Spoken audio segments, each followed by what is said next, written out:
राजा सलहेश को दलित नायक के रूप में देखा जाता है। वो जातिगत भेदभाव का विरोध करता था और समानता का प्रतीक बना। दुसाध समुदाय उसे अपना देवता मानता है क्योंकि वो अपमान और भेदभाव सहकर भी महान राजा बना। उसकी कहानी में जादुई शक्तियाँ, हाथी पर सवारी, योद्धा साथी और परिवार के चित्र आम हैं। राजा सलहेश की कहानी। नमस्कार मिथिला, मेरा नाम है मिथिलेश।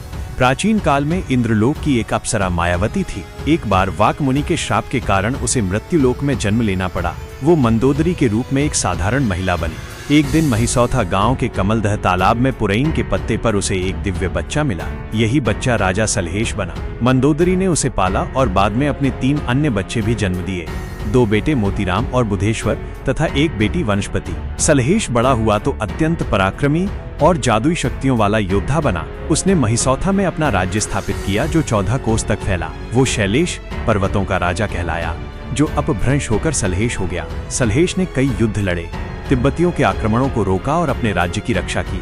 प्रेम और वीरता का संगम कहानी में प्रेम की प्रमुख भूमिका है। सलहेश का प्रेम एक माली की बेटी कुष्मा या मालिन से था।